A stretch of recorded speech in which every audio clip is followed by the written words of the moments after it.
Hi, I'm Dr. Joseph Sansone. I'm a psychotherapist opposed to psychopathic authoritarianism. This is Mind Matters and Everything Else. My website's josephsansone.com. And I have with us today Major Thomas Haviland, former Air Force Major. I can't call him General. He gets mad at me. But Tom has been doing surveys on the blood, among other things. He's been doing comprehensive surveys with the embalmers and funeral directors and so on to document the white fibrous biosynthetic blood clots, whatever they are, that they're pulling out of cadavers. There you go. Yeah, yeah. Actually, I got one here too. Richard sent me one too. And so, Tom, before we dive into those scary pictures, um, give us the background on what you've done so far Yeah, previously, because you've been on here a couple of times talking about that. right, Dr. Sansone. As you said, I'm a retired U.S. Air Force major. Got involved in this after I watched that film Died Suddenly. Met people like Mr. Richard Hirschman, who's an embalmer in that film. Very next day after I watched that movie, the very first night it premiered, I called the Ohio Embalmers Association and I talked to their now president, Mr. Woody Wilson, and I verified that he was seeing these white fibrous clots in his corpses in his funeral home up in Marysville, Ohio, about an hour north of where I live in Dayton. So that That was was the a new phenomenon. yeah, yeah. So right there and then I said, "Hey, this is a brand new phenomenon. I need to track this because Dr. Joe, as you and I both suspected, the FDA and the CDC were not going to look into this. So I wanted to figure out what the prevalence of these things were all around the world. So I started with my friend Laura Kasner up in northeastern Ohio. We've been running these survey monkey surveys the last 4 years in 2022. 2023, 2024, and now here at the end of 2025, our latest one in the United States, Canada, UK, Australia, and New Zealand to see just how prevalent these white fibrous clots were and still are. Because, like I said, we knew the CDC and the FDA would not be looking into this problem. And it all started, by the way, for these embalmers with 20 or 30 years of experience, never saw these white fibrous clots before until the years of COVID and then the COVID vaccine. There were a few embalmers that said they saw it in 2020, which is a year we had the virus but no vaccines yet. But then there was an explosion of embalmers seeing this phenomenon starting in 2021 after the rollout of the COVID-19 vaccines. So they So did not see it before 2021. they did see a few of them said they saw it in 2020 when we had just the virus. And that makes sense, right? Because there's Right, this because the spike similar. protein is on the surface of the virus itself. And we've got pretty good proof through working with a scientific team we're working with, led by Mr. Greg Harrison from Sydney, Australia. So, Tom, just to make sure, Yeah, it started coming out in 2020, but just not as prevalent, is what I'm hearing. correct. Okay. And in fact, Rick Hirschman didn't see it at all until 2021. And I believe that neither did embalmer funeral director John O'Looney. Okay. Those two first started seeing it only in 2021 after the rollout of the jabs. But a few in my very first survey I ran in 2022, Dr. Joe, there were a few embalmers that said they saw the phenomenon starting in 2020, the year of COVID. Just a few, though. Like I said, and then there was an explosion after the jabs came out in Right. 2021. So we've been conducting these surveys the last 4 years. Every year we've done the survey, Dr. Joe. The embalmers, the majority of them, 70 to 80% of the embalmers, said they've been seeing these white fibrous clots in between about anywhere from 17% to 30% of their corpses have been the average answers in the responses we've received the last 4 years. So this is not a rare phenomenon. These things are The one prevalent. the one year I think you had like about 50%, didn't you? No, No. Hirschman and O'Looney have seen clots in their corpses in the area of 40 to 50% at times. But Yeah. when I do Okay. the surveys, the average has been, like I said, anywhere between 17% to 30%. So Gotcha. it's Okay. typically right around 25% is it's probably a good average over all these last 4 or 5 years. Yeah, and I did get an affidavit from funeral director and embalmer Richard Hirschman for my case, and he did, I think, say within. No, I got this a couple months ago, but he said I don't know if it was the previous 3 or 6 months. He said about 50% of them did have it for And that him. makes sense for Hirschman because Hirschman actually, unlike most embalmers, most of them embalm at the carotid artery up in the neck. That's where they do what's called an injection site point, where Okay. they take the corpse and they basically push in the formaldehyde at the same time they're draining out the blood. So they'll hook up in the carotid artery to push the formaldehyde in, and then they'll set up a drain tube in the jugular vein for the blood to come out. Hirschman, unlike the most embalmers, he likes to embalm in the iliac artery down in the pelvis region because he feels like he can get better distribution to the lower extremities like the legs as well as the upper body. It's just an easier site for him to use.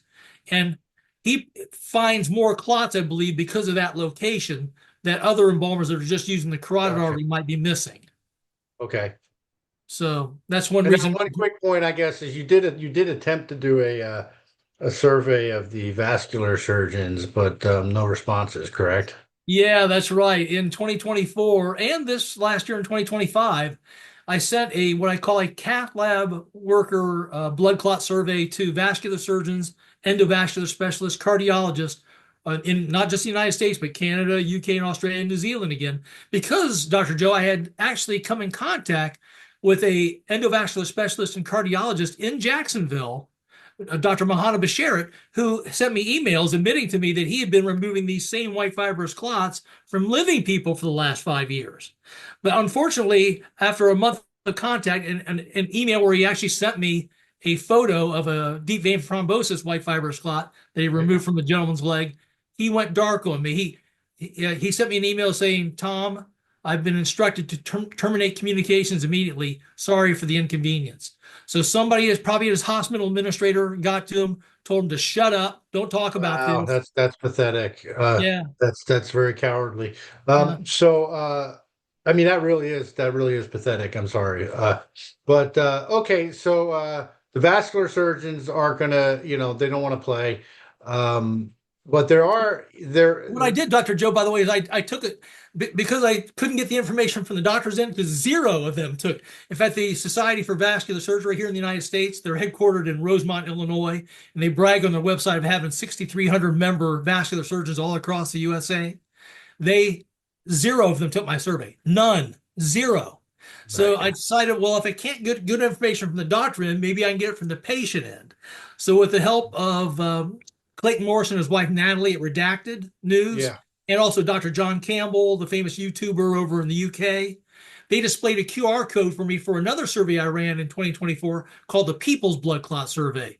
I said, well, maybe the patients will tell me what they're seeing. And within 2 weeks, Dr. Joe, I got over 1,400 responses from people all over the world happy to talk about their own blood clotting issues. So even though the doctors are staying silent about it, the patients are happy to Well, talk. I was just going to say, it's very believable that that one vascular surgeon was admitting to pulling them out of people that are alive because we've seen a couple videos now of them pulling them out of people that are alive, and I know like somebody personally that had it pulled out of, I think it was out of their lymph system though, but Yes, so yes. these are starting to show up in people that are Oh yeah, and alive. the embalmers and I were not surprised whatsoever because the embalmer said, "Hey Tom, I'm picking up bodies that are only an hour or two old.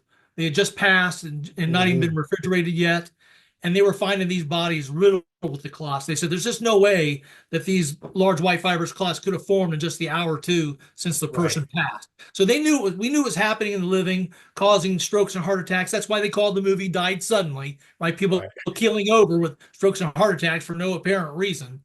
So.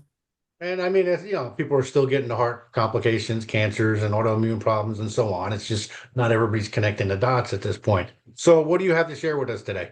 Besides those Well, pictures that are first going of to all, give I us, got to share some besides bad those news. jars that are giving us nightmares. But what do you got? Yeah, I'll show you the charts in a second. But what I did is I ran the survey again this year. Mhm. And by the way, every year my assistant and I, Laura Kasner, we've sent the survey out in emails to 50 national, regional, and state funeral director associations all over the world. Each of those with hundreds of members under them, right? Asking them, please forward this to your member embalmers so they can take the survey. We also then sent it directly to 1,700 funeral homes in major cities all over the world, directly so we can ask them to do the survey as well. Not, so taking kind of a two-prong approach, a top-down and a bottom-up approach. But this year, Dr. Joe, I only got 59 responses to the survey this year. Whereas last year, my 2024 survey, I had 301 responses. So there's been a tremendous curtailing of the embalmers wanting to talk about this. So, what do you attribute that to? Just um, they're just normalizing it, or they're being told not to answer what? I think both of those were a good point, but I think the main point is a lot of these embalmers, I believe, that were hoping that this problem would go away a couple of years ago. Because most people took their jabs way back in 2021. Most of the embalmers started seeing this phenomenon then, and they're probably hoping that with less and less people taking the boosters, that this phenomenon would go away. But it hasn't. It's persisted. Like I said, in close to 20% of the embalmers or corpses still have these clots. So what I think has happened now is if these embalmers who have stayed silent for 5 years come out now and say, "Oh yeah, I'm seeing these things, and I have been seeing them for the last 5 years," people are going to say, first of all, glad you came forward. But their second question will be, why didn't you come forward 4 or 5 years ago when you first saw these things? Well, I mean, some of them may have tried and nobody listened, because of the shadow banning and the censorship is pretty bad. But yeah, and there's a problem too because, and this is, I think, part of the challenge with trying to stop this. Um, Basically, if you go by the data that they've put out, 80% of Americans have been poisoned, 90% of adults have taken at least one shot.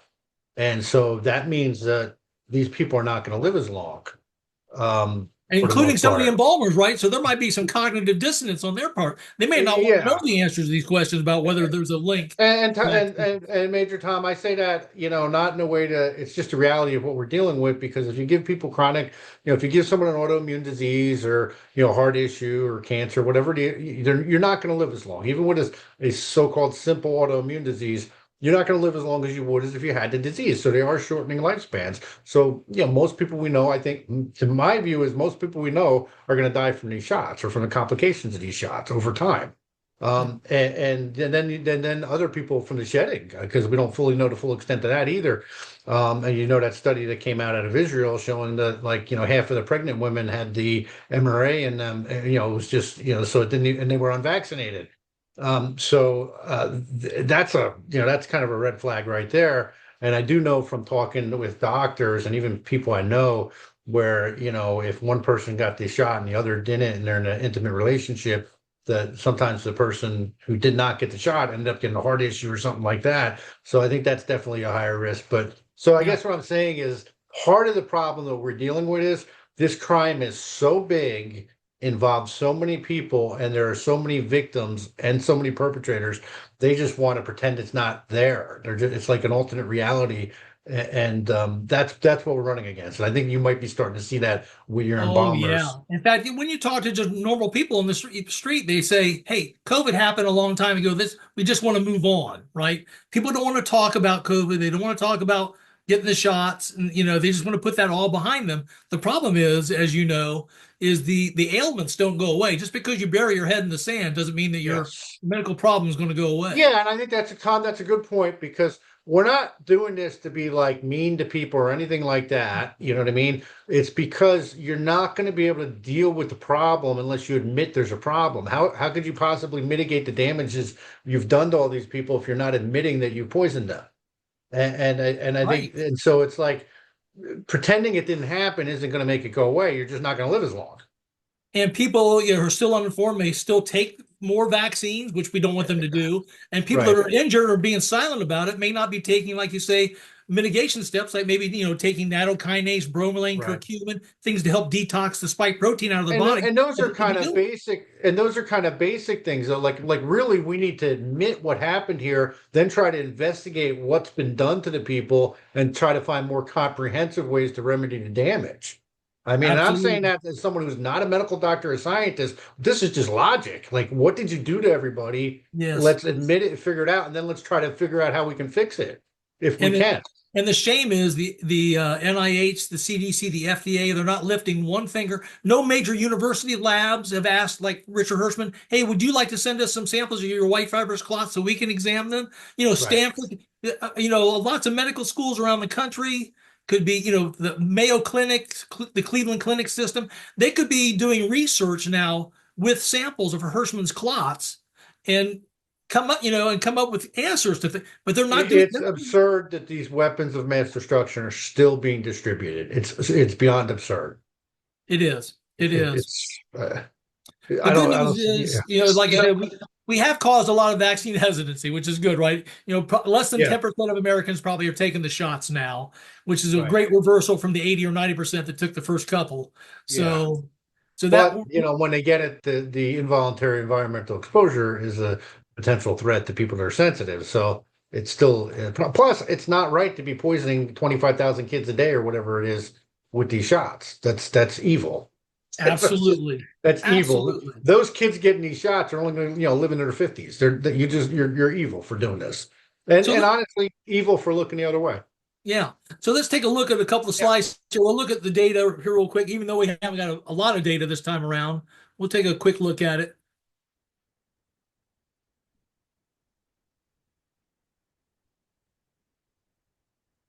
Okay. Let's see. Let me show you this. First of all, let me show. Oops. Can you see that on your screen? Yeah, I can see the Yeah. menagerie of like Yeah. What this is actually a figure, Dr. Sansone, that came out of a peer-reviewed paper that appeared in Nature by Ruin colleagues, RYU and colleagues, back in August of 2024.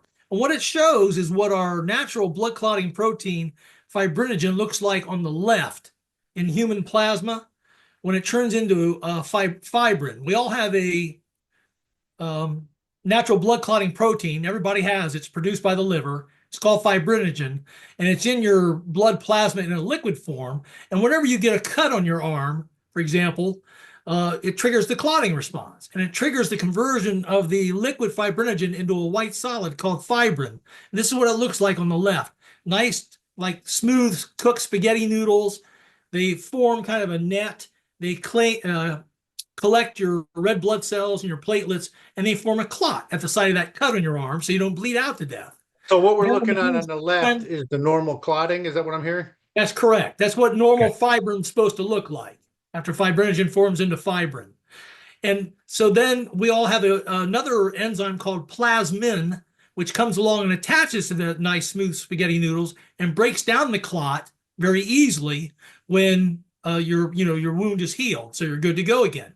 But then look on the right. And this, like I said, this is a peer-reviewed paper appeared in Nature in August of 2024. That's what your fibrinogen looks like when it comes in contact with the spike protein, either from the COVID virus or from the COVID vaccine. And instead of being the nice smooth spaghetti noodles, it becomes all twisted, misfolded, and it has these nasty nodules on it and becomes a matted mess. So then it becomes almost impossible for our natural enzyme plasmin to break down, and then the clot tends to grow and persist and become these large white fibrous clots. So on this next slide, embalmer Richard Hirschman sent about a dozen samples of the white fibrous clots to a Dr. Kevin McCarran, who's a neuroscientist in Japan, not to be confused with Kevin McKernan, who found the SV40 and the DNA plasmids. This gentleman's a neuroscientist in Japan. He took a look at a 5 micrometer slice, very thin slice of one of Hirschman's white fibrous clots out of a cadaver under a scanning electron microscope at a magnification of 5,000. And this is what he saw, Dr. Joe. Does that look more like the nice smooth spaghetti noodles, or does it look more like the nasty misfolded twisted mess with the nodules on it? Looks It's like the something latter. from the Alien horror series. Exactly. So this is proof, Dr. Joe, at the microscopic level that that our natural blood clotting protein fibrinogen is combining with the spike protein from either the virus or the vaccine to turn it into this matted, twisted, folded mess that then becomes these white fibrous clots. This is another photograph. If you back out to the 1,000 magnification level, this is what you see. So you can see, no wonder our natural plasmin cannot break that down, right? And it just, so then it grows into these, first it starts off as what's called microclots. So that's And what then, I was just about to ask you. So yes, I had Nick Holster gave me an affidavit for my case too about that study and his interpretation of it, saying basically 100% of the vaccinated had amyloid microclots. How does that yes. play into this? Can you explain how this plays into this, or is that something It you cover? absolutely plays Yeah, into okay. this. Yeah, Yeah, what you explain that. just saw Explain that there at a to us. microscopic level, that's what's happening, and it'll form what's called a microclot first. Hmm. And in fact, when the microclots get large enough, the embalmers can actually see them.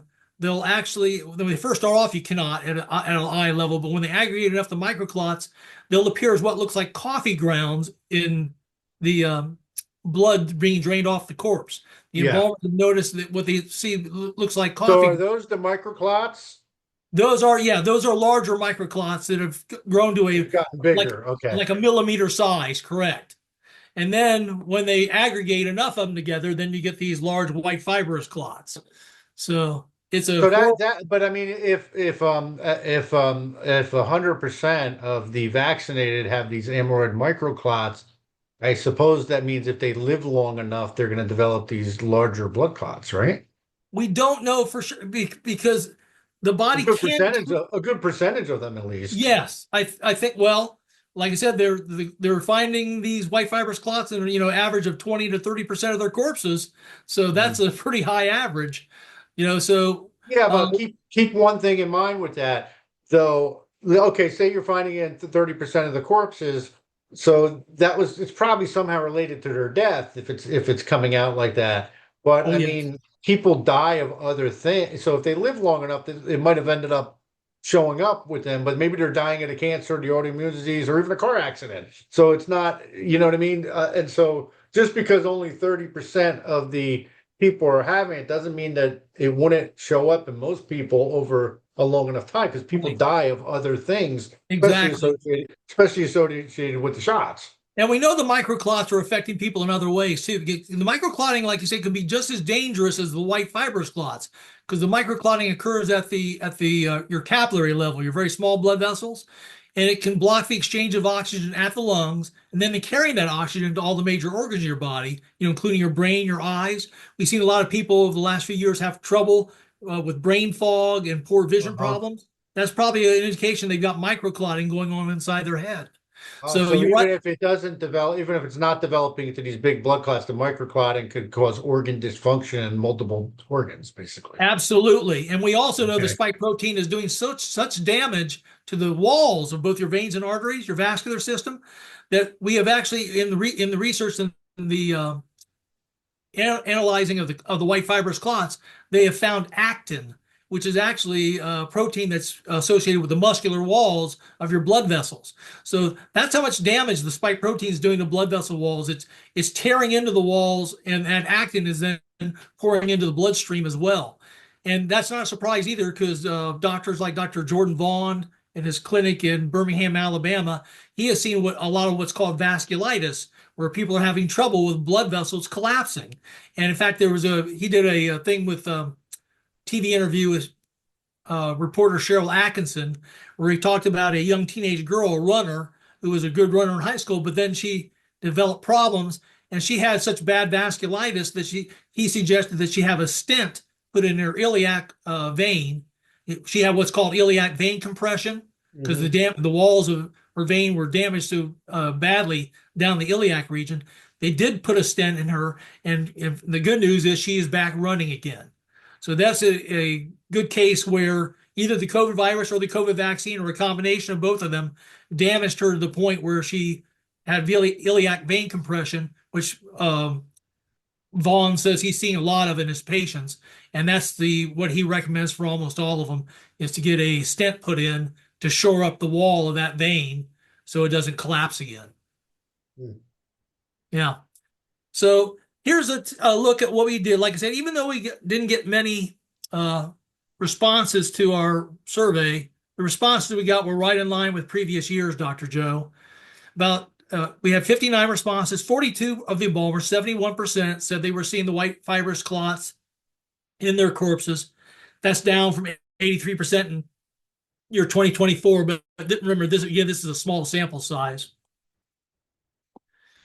Of course, the next natural question we asked is what percentage of your corpses in year 2025 have the white fibrous clots?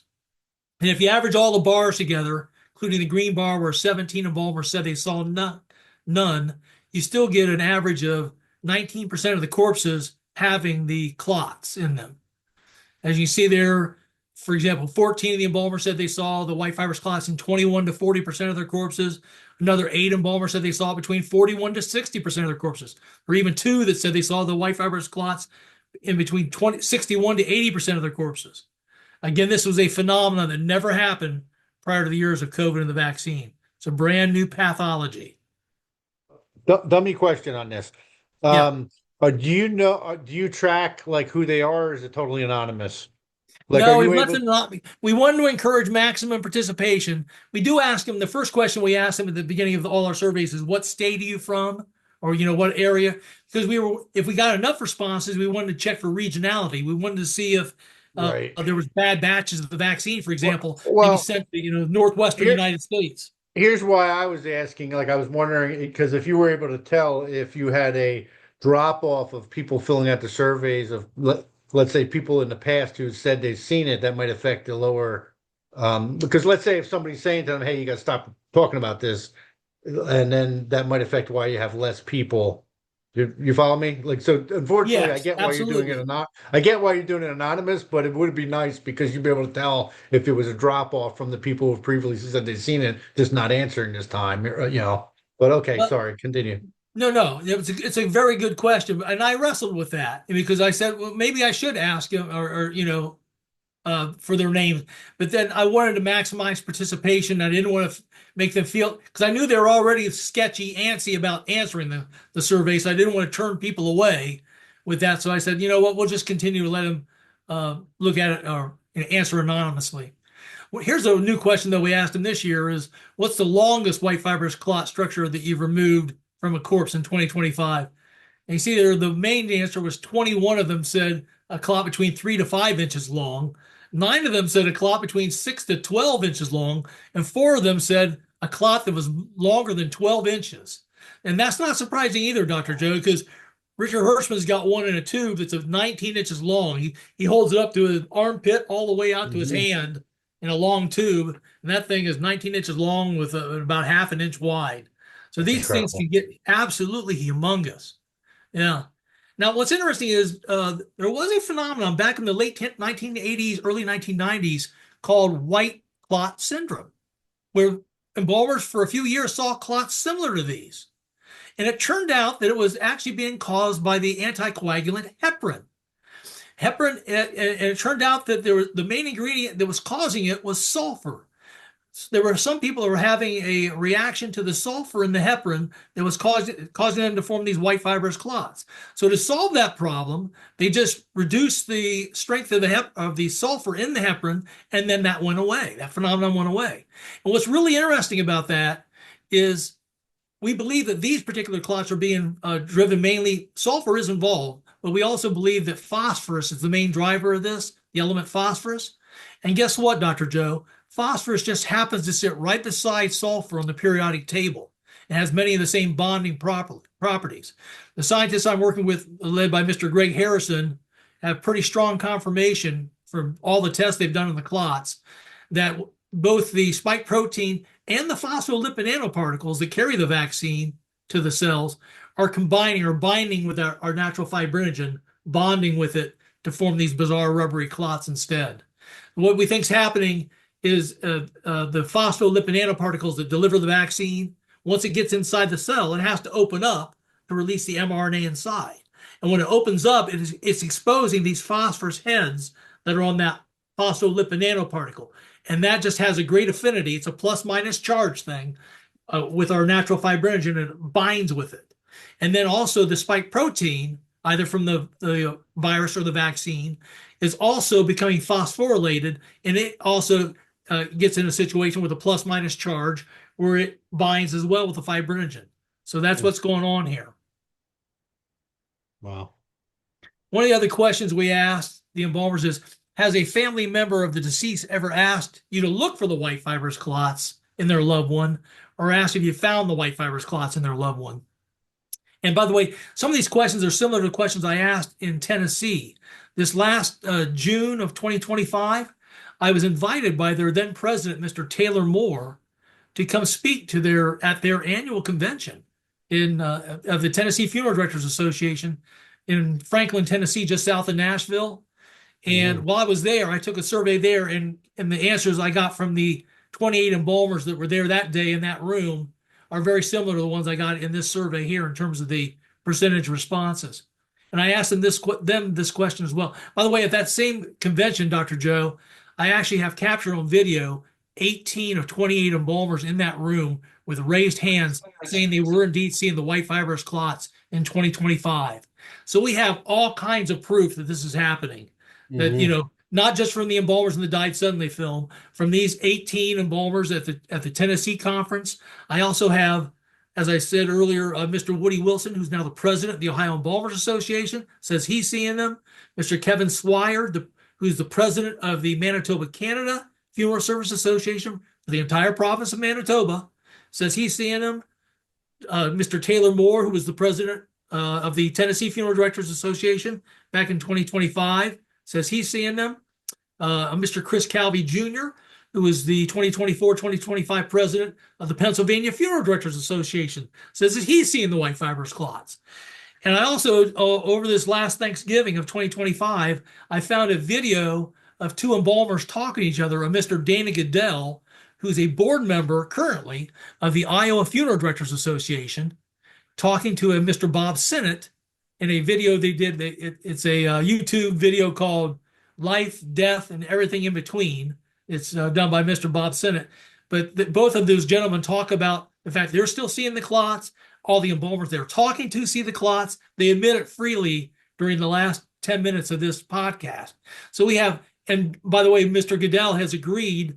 I've sent him several people that he could do podcasts with, and he's agreed to go on their shows. So that's a big deal. He's the first official member of a U.S. State Funeral Director Association to volunteer to speak out publicly about this. So I'm trying to get him on as many shows as I can to talk about this. Yeah, that's So, important. That's absolutely. important. Absolutely. Because of his credibility, right? He's like I said, Yes. he's currently sitting on the board of their State Funeral Director Association. So, Well, because he's anyways, representing the whole organization. It's not just one funeral director, you know? like I said, he says everybody he talks to says they're seeing the clots too. Right. And in a video that he did, he tells a couple of very interesting stories. He said he went to his own doctor and asked his own doctor. He said, "Hey doc, should I take the latest COVID booster?" And the doctor said, "Well, do you want to live?" And he said, "Well, yeah, I kind of like to live. My insurance is still good." And the doctor said, "There's a reason that we do not give the COVID vaccine at this clinic." So, Yeah. yeah, right there, his own doctor admitted, I'm not going to give any of my patients these shots. So, but we asked him this question about family members of the deceased. And what's interesting is out of the 59, 53 embalmers says nobody's ever asked him that question. Only 6 of the embalmers says, the family members have asked them about the clots or no. And there could be reasons why, right? Maybe they don't know about the clots. Maybe they do know about the clots, but they're too embarrassed to ask. Maybe there's Or they're nothing just in unusual. their grief and they didn't realize it's not going to change anything, or, you know. That's right. But When I was in the hospital, Tom, a friend of mine, was telling me I should tell the surgeon if they pull anything out of me to save it for me and tell them that like I wanted to be buried with all my remains for religious reasons, so they do it. But it was like, I was having like I had them sign off on me to be able to get like blood from people I know in case I needed it, so it'd be unvaccinated. I didn't need it, but I was like I was doing too much already. I was like I can't do that too. But the I hospital should. makes it hard though, don't you? Because a lot of people, like you say, unvaccinated people, they don't want to get vaccinated blood. Well, And what the you got to hospital, do is you have to get the surgeon to sign off. Well, at least here I had to get the surgeon to sign off on it, and then I had to get people to come to the collection sites that were spread out across the county. Then it takes a couple of days to process it and get the blood in. And in my case, I had 2 units on hand, like the Thursday, and they wanted to operate me on a Friday, and I was like, well, I know I have another 4 units. I want all 6 because what if you need more than 2 units? I don't want to and risk it. And so I actually pushed my surgery off to the Monday, which was right after Easter's in 2023, on April 10th, and is when they operated. But I mean, I literally pushed it off because I wasn't going to get the unvaccinated blood. good for you. And You know, the doctors may have thought you were being a baby about it, but you know what? You're not, because there is a danger in unvaccinated people receiving vaccinated blood. yeah, We, I think the surgeon, like, because he even commented, there's no evidence of that, da, da, da. But at this point, I'm sure that same surgeon probably knows I'm right. At this point, I was right. But I mean, yeah. unless they're just in a bubble.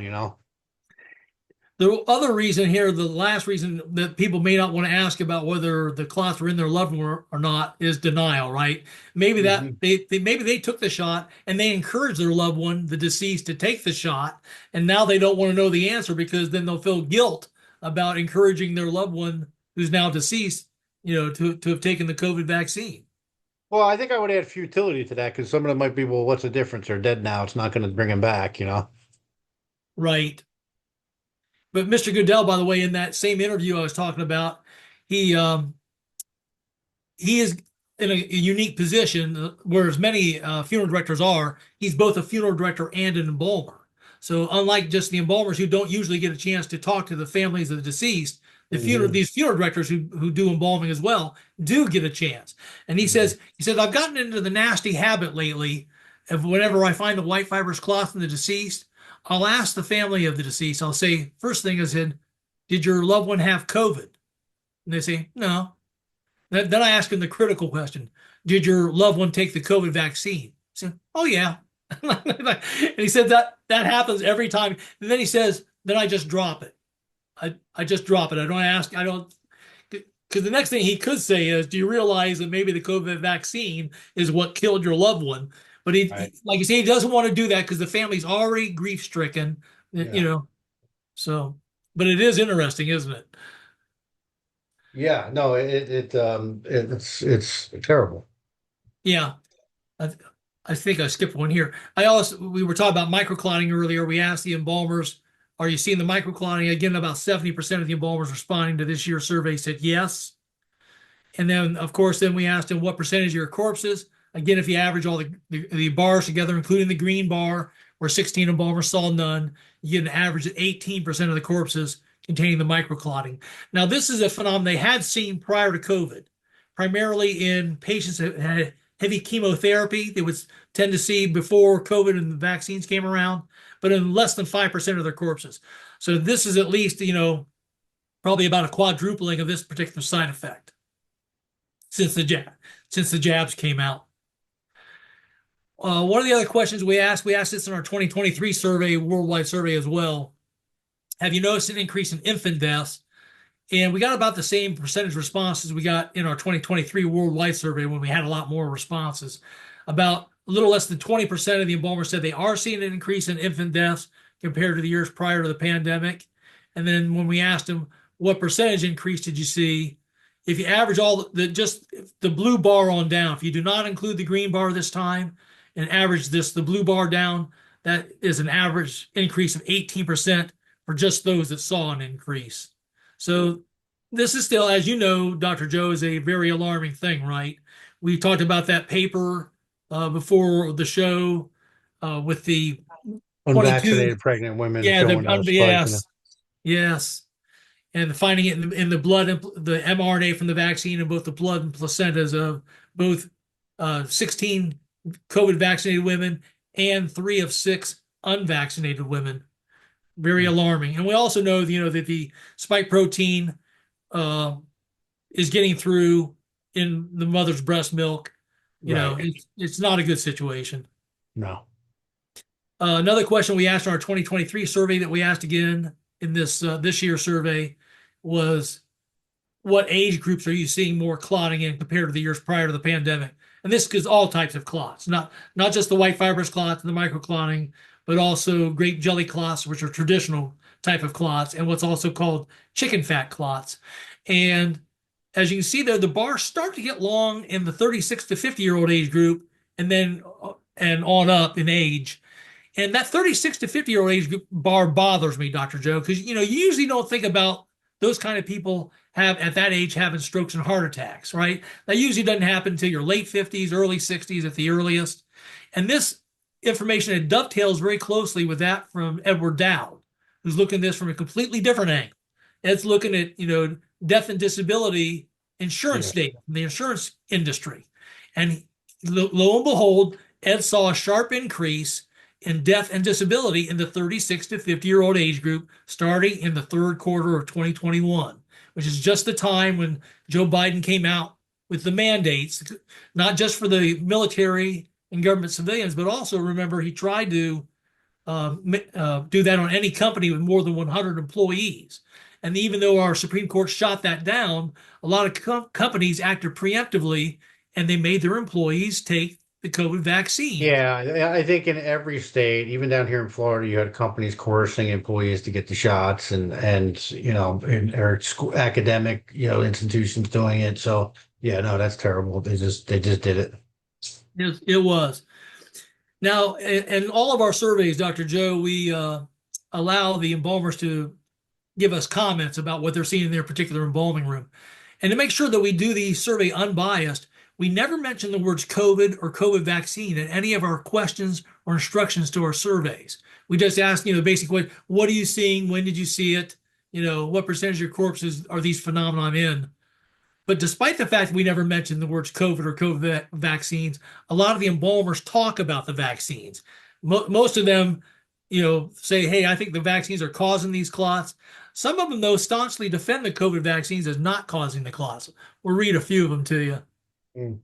You got three of them here from Michigan. I'll read the middle one here. It says, today was the first day in months that I did an actual one-point embalming. A one-point embalming used to be common until, and you see he's got the syringe there for the jab. He says, we haven't noticed an increase in infant deaths where I work, but I know the crematorium in our area has seen an increase. Thank you for doing this. So he's pointing out that the embalmers have gotten frustrated because in the past they were able to do the entire body, get the formaldehyde in and the blood out using just one injection site point. You typically, like I said, the carotid artery and jugular vein up in the neck.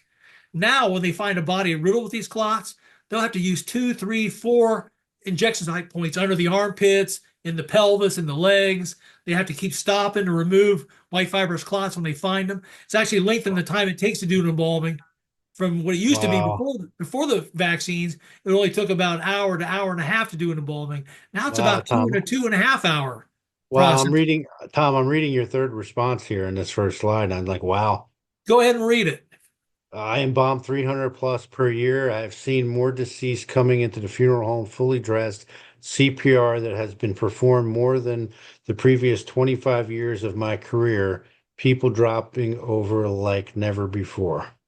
Yeah. Wow. See, that's an indication they're not even making it to the hospital. They're dying suddenly, right? People that you didn't expect. Fully dressed means like somebody calls the ambulance, they die in the ambulance fully dressed, right? Is that what he's talking Exactly. about? Yeah, okay. Exactly. It means that they're dying suddenly. They're people that are going around, they feel probably just fine, asymptomatic, until these white fibrous clots completely block or what's called occlude Mm, an important artery or vein, and that's when you get your stroke or your heart attack. That's when you die suddenly. So wow. yeah, it's happening quickly and it's happening too often and happening to younger people. So It look, just shows you the corruption in like on so many levels here because this is a big story about people getting sick and dying here and nobody's covering it. I know. Or if somebody tries to bring it out, it's being censored or shadow banned on all social media. So it's just it's horrendous. Go ahead, sorry. No, you're absolutely right. I think a lot of people watched that died suddenly film, and then the people came out and they said, "Oh, we're going to debunk this. This is false information. It's all made up." And so that's it. It kind of destroyed the credibility of the whole white fibrous clot issue, and Well, not they really didn't debunk anything in no, there. I they mean, didn't. I think they complained because they used some stock footage that we used early on in COVID as showing the people falling over, but nobody bothers to point out that we didn't see people falling over from COVID either. Exactly. That's what they used to try to debunk it. But they never Right. took the time. Like I said, I verified the very next day after the movie first showed with the now president of the Ohio Embalmers Association that this is absolutely a real phenomenon. Mm. So it wouldn't, they just had to scratch the surface and do just a little investigative reporting. If a Right. retired Air Force major can find out on the second day after the film came out that this is a real phenomenon, they could have found out too, right? Right. So You worked for the school paper probably in the seventh grade though, so you might have a more advanced. look at this one in the middle here from Louisiana. He says it's not a problem, just politics as usual. I don't get these people because it's not it never should have been a political issue, Dr. Joe. These No, clots because kill both Democrats just as easily as here they kill Republicans. right. Here's the deal. Everybody's been targeted, and the bottom line is both Trump and Biden participated in it. Exactly. So So, they're both, both political sides are they're all in on it. So right. Here's the bomb here from Canada. Regarding the white fibrous clots, my observation is that they never seem to exist prior to the COVID vaccine. I find these white fibrous clots do not break down like the clots before the vaccines, such as grape jelly clots. He's absolutely right.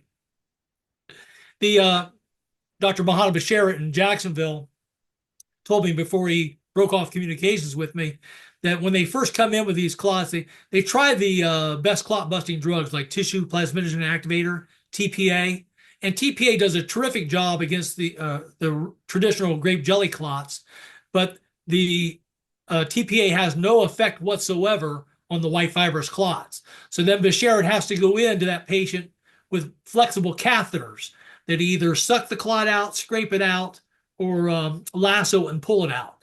So that's what he uses to do the job. Now, look at this next statement from this guy from another embalmer from Canada. He says, I think this survey is stupid. There have always been clots and should be thought of in relation to a bad lifestyle habits, not due to the use of vaccines. No one wants another pandemic. It's obvious that vaccines prevent that. So, like I said, I never mentioned the vaccines or COVID in the survey. yeah, but it's interesting because so you have both representations there. You've got the intelligent Canadian and the idiot Canadian. Well, what I'm trying to figure out how would if bad lifestyle people had bad lifestyle habits before COVID, right? People ate Doritos back in 2015 and Right. 2002, right? So and smoked and so I'm not sure what bad habits all of a sudden started happening in 2021 to cause these white fibrous clots that weren't there before. So his comment doesn't make a lot of sense to me. Hmm. So This next one's interesting. Read that one. yeah, this is from an embalmer in England. He says, I've been finding most of the clots in deceased that have died from cancers and strokes now. Lots of Interesting. cancers coming through now in younger people, 30s to 50s, age range. A lot of infant deaths here in the UK now go directly to crematoriums, bypassing funeral directors altogether. It's only by conversing with the coroners, crematorium, and burial staff that you get to see infant mortality is still way above average, especially for miscarriages. Well, So, what's interesting about like kind of ancillary information that backs this up, like, in the past when someone died, usually you had a funeral in a few days, right? yeah, Now, like I can tell you down here in Florida, it's a 2 or 3 week wait to get the bodies because it's longer if you're having a funeral. A cremation's even going to take you a couple weeks. wow, wow. And John O'Looney and Balmer Richard Hersham have also told me that the statement about the young people with a lot of cancers rings true to them. They're seeing a lot of people wind up on their tables and they're young and they don't look emaciated at all. They look just fine, which means that, and they all still have their hair as well, which Hmm. means they have not even been to their first chemotherapy or radiation treatments. So there's people that's called turbo cancers, right? People are dying Hmm. so quickly that they look actually normal. Whereas, it used to be before COVID, when they see a cancer patient, that person's had cancer for 2, 3, maybe 10 years, and they look all emaciated, right? Their hair's all falling out. You see their body's been beat up from all the radiation and chemotherapy. Yeah, and And I've even had like young people. I mean, even though I'm not a medical doctor, I've had young people that have had like in their 30s that have had cancers already and even cardiac arrest. And they're not like they're thin, they're not like overweight or anything. So yeah, it seems noticeable to me too. so it's bizarre, though. What is the current establishment, the medical community, what do they attribute that to other than either COVID or the vaccines or the combination of the two? What else has changed in the last 5 years that would cause such an increase in young people dying and people dying so much more quickly with these turbo cancers? The problem is they participated in a crime, so they're not going to tell on themselves. Bingo. Even if they stupidly participated in it, they're not gonna, you know. Here's the last one I had from England. It says, after finding the greatest amount of clots I have discovered to date from one deceased, the deceased son was approached and asked if his father had been vaccinated for COVID. He stated that he had not and was reluctant to take such things. He was, however, undergoing an experimental mRNA therapeutic for Parkinson's disease. anecdotal evidence perhaps, but may be early indications of things to come, question mark. So what he's alluding to here is if the COVID vaccines don't get you, maybe some future mRNA vaccine, using the same lipid nanoparticle technology may also Right. be deadly as well. Well, the issue, the big issue appears to be the MRA platform, right? So it's, yeah, that would make sense. Right. And that's what I'm afraid of, Dr. Joe. I'm afraid that this has become the new normal. Less embalmers have responded to this year's survey. All 4 years I've had these surveys done, I've immediately sent the results into the NIH, CDC, and FDA. All 4 years, Dr. Joe, crickets. Never heard back from them once. So they don't want to even admit there's a problem, let alone start to look for solutions to this. So what are we going to do? It's difficult because we're dealing with like layers upon layers of corruption and layers upon layers of cowardice. I'm just calling it right out now. It's cowardice. I can't, I'm not going to deal with any of these people who aren't willing to admit it's a weapon because they're a problem. This is a weapon. It's harming people. It's depopulating and it's lowering lifespans, increasing infant mortality, decreasing birth rates and all that stuff. And I think the challenge is people truly underestimate mass media hypnosis or brainwashing. And maybe it's because of what I do, because I specialize in clinical hypnosis. I'm so aware of it. But like, if you think that your thoughts are your own, they're not your own. The first thing to realize your thoughts are your own is actually recognize that they're not, because then you can start thinking critically about everything you think and believe. Because, even going back to, the way you're scripted in the movies you've been seeing since you were a kid and so on, let alone like, I'll give you an example. Right now, I'm probably going to write an article on this in the next few days about the Minnesota thing with ice and everything going on and all that. Yeah. It's like, but I want you to think about this. You've got media with different arguing back and forth on this. So a big debate about this, right? During COVID, they all agreed on the same unscientific, psychopathic authoritarianism across the board. All of your major networks, all of your big podcasters are placed there. I call them opinion herders. They're put there to herd the opinions, And Yeah. and so like if they wanted to cool this thing down, they could. You know why? Because they would shadow ban the stuff. If they didn't want like a shooting or something that caused people to get crazy or something, they would just shadow ban it. Just like they did Yeah. during COVID, when you had something showing a picture of someone falling over from Right. the shots or stuff, they shadow banned it. It got taken down. Right. It wouldn't be shared. So it's the same thing with the Charlie Kirk thing. They hyped this stuff up to keep you on an emotional like high, Yeah, they're either fanning the fear, anger, flames, aren't they? They're yeah, fanning the flames. fear, anger, and so on. But the reality is like, okay, and then with the ICE thing, I don't want to dive into too much of that, but okay, the people complaining didn't care about the lockdowns. All of a sudden, they can't care about the Fourth, Amendment, but it was okay to lock everybody down. Then on the flip side, like you're supposed to support the Second Amendment, but now you're saying someone should be shot just because they got a gun and they're going to law enforcement. So like everybody's full of crap. But it's like I think people need to think more critically because if the media is covering it, you need to step back and say, why are they covering it? Because they want me to look at it. It's what they're Right. not covering is what we need to look at more often than not. Now, I'm not saying everything they cover is fake or anything, but there's a reason they want you to look there. And they're showing diverse opinions in media because they're told they show diverse opinions. Because Yeah. during COVID, there was no diverse opinion. It wasn't allowed. Right. So why would you think this is normal and organic? And don't get me wrong, like the stuff, there's real people that are upset and out there rioting, whatever. But it takes paid people at the top to organize that. I've organized people. It's hard to get people to show up for events, let alone in the freezing cold. You have to have a core group of paid people as well organizing it, as well as a mass media campaign to fan the flames of that. And because what happened with us with COVID, we should have had total revolution by now. 90% of adults were poisoned. Yeah. Yeah. It's, People, there were no torches, no pitchforks, no demanding Nuremberg 2.0 for Tony Fauci and Deborah Birx and no, Rochelle you had Walensky. people like us out there saying stuff like that, but the vast majority of people are under the spell of the mass media hypnosis, just like they are now. And it's like, and Vaccines are that's safe and effective. Don't you know that? yeah, right, exactly. Riots are good for your health, I guess, in the freezing cold. I don't know, but it's funny because Jeff Dornick posted something about using like a hose that people would freeze. I'm like, don't give him any ideas. I can see him out there with fire hoses freezing people. Yeah, but I mean, you got to laugh at this stuff because it's so bizarre. But yeah, I think that that's the challenge, Tom, is that people don't realize the actual power of suggestion.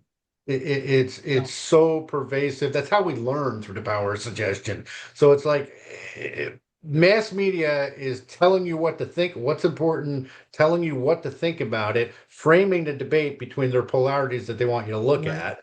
And they use all And these different techniques, right? They used a guilt trip to take you, hey, don't kill grandma. They use Mhm. or the bandwagon theory. Everybody's getting the jabs. Why aren't you getting them? Why are you the oddball out?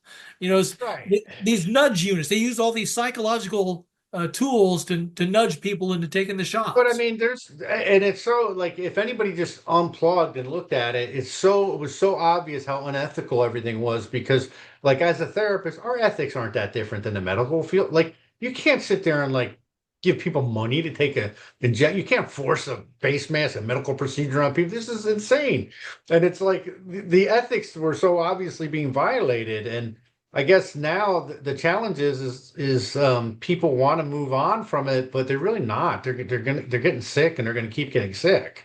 It's not gonna go away. And America by and large failed that test back in 2021 with the vaccines. Are you afraid that the next time we're asked to lock down again or wear masks or take an injection or do something like, central bank digital currencies or Mhm. 15-minute city, how do you think Americans are going to respond? Are they going to bow the knee quickly again like they did last time? Yes. You don't think they're going to stand up, huh? No, because they're not standing up now. That's what I'm worried about too, Because I'm Dr. the only Joe. person I'm aware of that's actually suing to get the shots off the market because they're a bioweapon. Yeah, And I don't know what the hell I'm doing. I already won one appeal. I'm going to win another one. But I mean, and so no, I walked around for months. The only guy not wearing a mask, going to the grocery store every day, yeah, like literally, and so people complied, and and I want you to think about this for a second. People complied to that level of oppression, right? And now they're out there fighting like against ICE and I'm not saying everything ICE what they're doing is correct either. I'm not even right. but I'm just talking about the hypocrisy of like so you agreed with lockdowns and face mask forced vaccination and pure human rights violations and then now you're going to stand up and fight on this Fourth Amendment issue, which you might have some valid points on some of that. They're randomly stopping people and that kind of thing. If there's no warrants, that kind of thing. But it's Right. like where were you so you're not it's all they're being programmed to think this is their fight when the fight was where we should have all come together from regardless of political background or ethnicity whatever because all of our human rights were all of our family members have been poisoned